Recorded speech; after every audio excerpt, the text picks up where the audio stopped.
Cybercrime awareness support consultative meeting ekta aji Saturday de PHQ conference hall Kohima bra luise. Kote Vikram M Khalate IPS IGP CID Nagaland bra chair kurise. Our DGP Nagaland Rupen Sharma aro additional SP Michael Yome bra kotha kurise.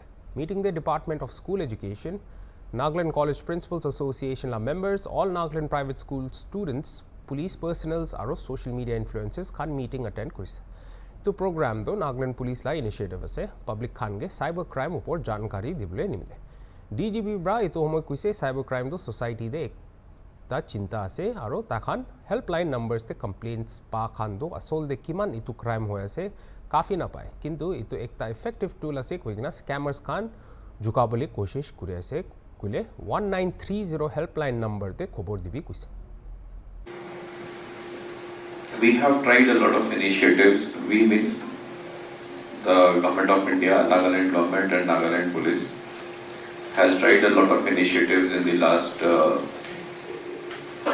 many years, including say probably the last 1.5 years.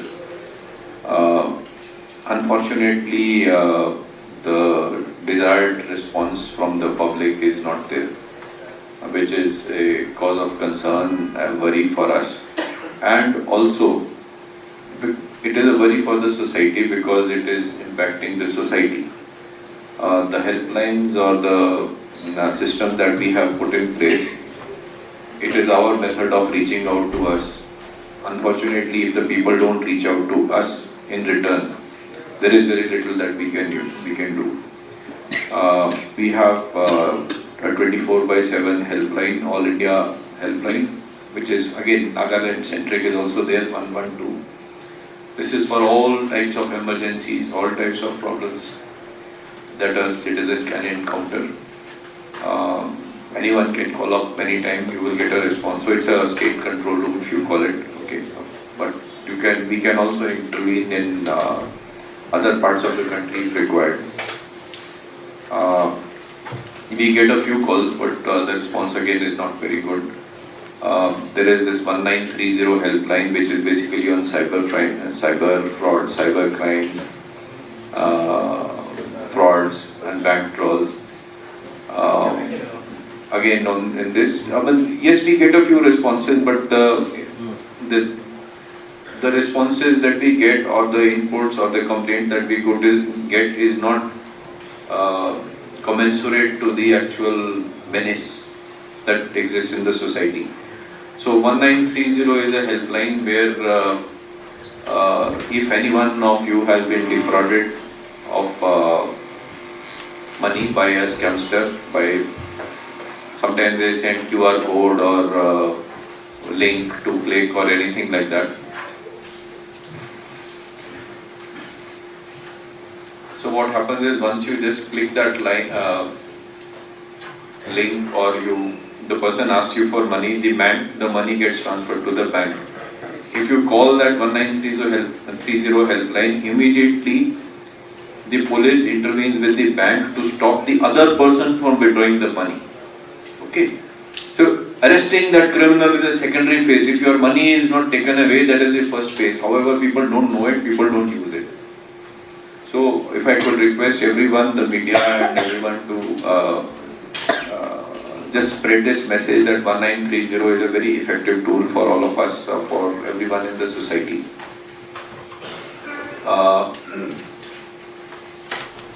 Then Michael will give a PowerPoint presentation on other aspects of cybercrime.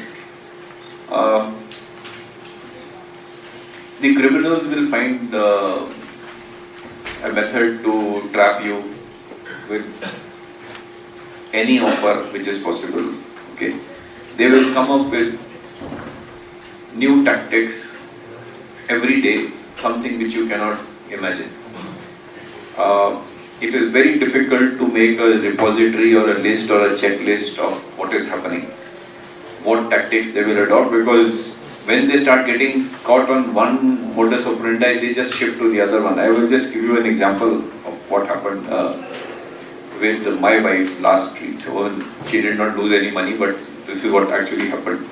She got a call from someone. She's saying that this fellow is an advocate or something, and he's a friend of my wife's father. So my wife's father had passed away 4 or 5 years ago. He says, your father had kept an LIC policy.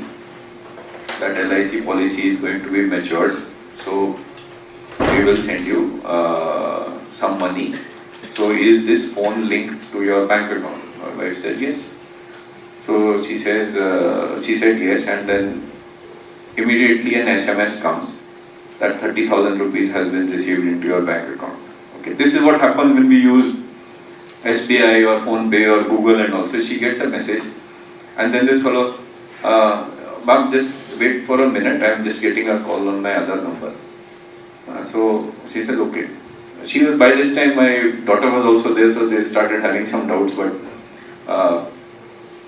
he said, oh ma'am, there is an emergency in my house. I have sent you the money, can you send me 27,000 rupees back? So she received a message for 30,000 rupees.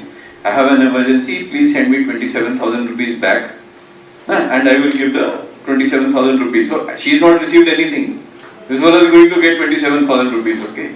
So they will come up with 101 tactics. And the message vanished from her phone. That 30,000 rupees wala, for the next 24 hours or 36 hours, it was not visible. So then me and my daughters, we just scrolled through the phone. Later on, we found out from which number it was coming. So since we had not been defrauded, we did not register an FIR or a complaint, okay? But if money has been taken away, please do register a complaint so that we can tell your bank or the accused bank not to allow the transfer of money, the withdrawal of money to take place. So this is the first step. Catching a criminal, okay, we will do it. Okay, but first is you don't suffer a loss. Second is these cases of sextortion, which are very, very rampant. Sextortion is like someone making a video call to you or making a normal WhatsApp call to you or a mobile phone call to you, and some lady or someone will pose with a nude photograph and then take a screenshot or record this and say, "Tumi to inega koeshe paisa degi." This is a very common method. I mean, I know a lot of friends in Nagaland who have approached me that someone has been trapped like this. One or two of my own friends, I will not take names.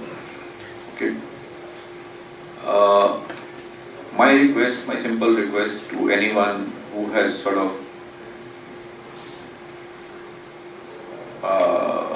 because of a mistake got into this, watched a video or something like that, anyone asks you for money, please do not pay. Report to the police, report to us.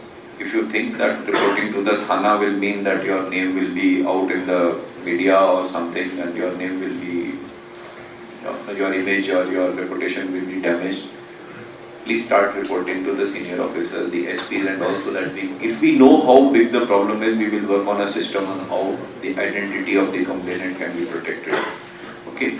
Why I am saying is don't pay. If you pay once, he will ask for 5,000 rupees. Next time he will say 5,000, 10,000 now you will get trapped. Every time he will scale up the amount of extortion that is taking place. You would have paid say 5 lakh, 10 lakh, 15 lakh by the end of say 6 months, 7 months, and then you don't know what to do. Paisa bhi jaise, aur reputation to itya bhi at stake hai. Okay, your reputation will always be at stake in these cases, but you can save that money. Okay. So please report cases of extortion, of sextortion to the police immediately as it happens. You just have to report the phone number and what has happened, that transaction with your names. If you think at the police station level there is a problem that officers may not be able to maintain the secrecy of the complainant, please report to the SPs and above. Once we know how serious the problem is, we will put a system in place that the identities of the complainants or the victims is not disclosed to anyone. Now this is online blackmailing using the name of police also. This is happening in the colleges also. Like for example, as reported by a student, number 1, used a link to access an adult site, probably online chat. Number 2, student shared some pictures during the online chat. Number 3, unknown person acting as a police officer later contacted the student through WhatsApp threatening arrest and police case. Number 4, person imposing as police officer has information of the students' social media accounts, FB and Instagram also. Number 5, shared pictures of people being arrested for visiting the site the student accessed. Number 6, demanded money to drop case.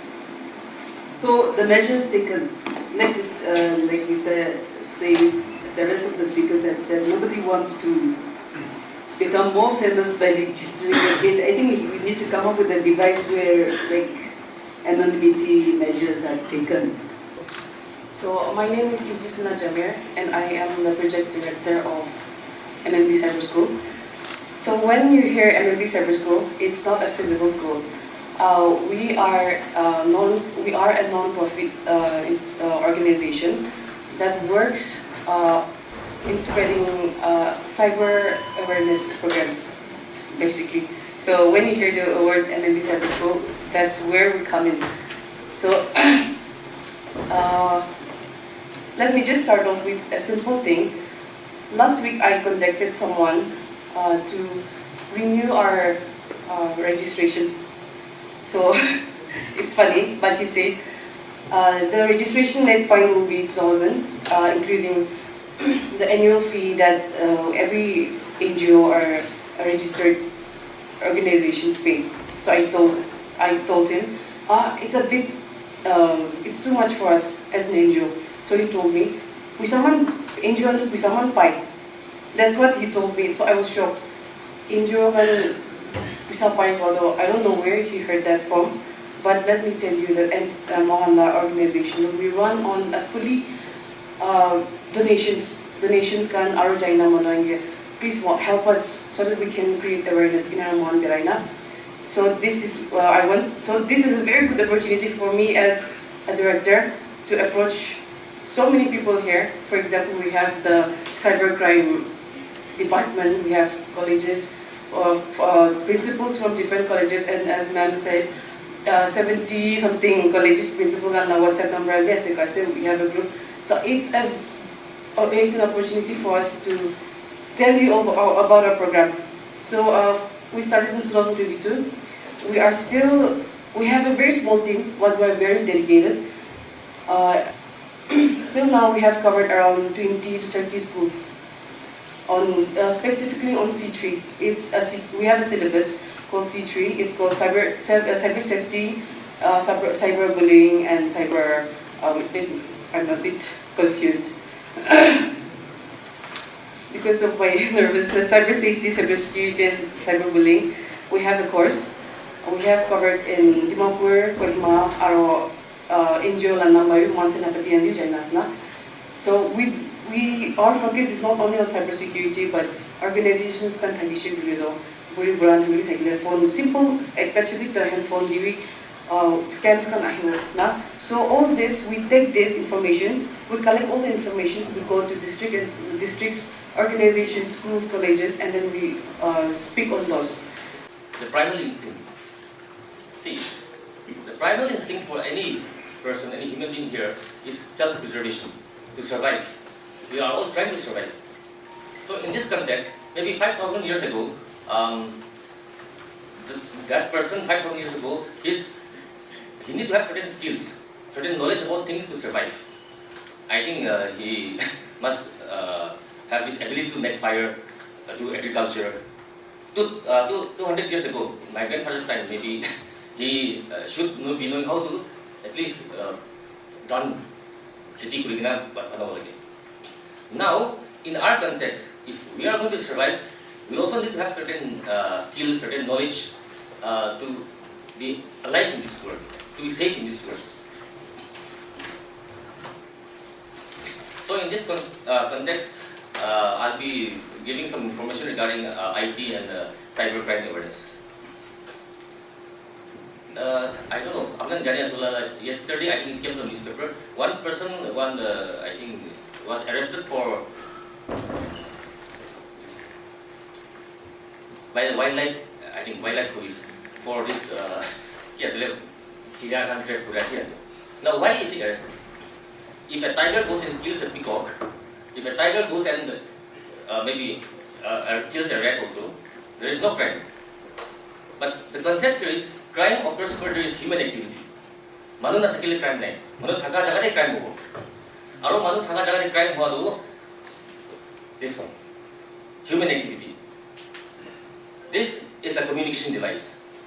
Apart from that, the students, colleges and school students, and my own police department people, they are from different branches of police, that is cyber, narcotics, organized crime, economic offences, special crime, vigilance, NPTO, intelligence, etc.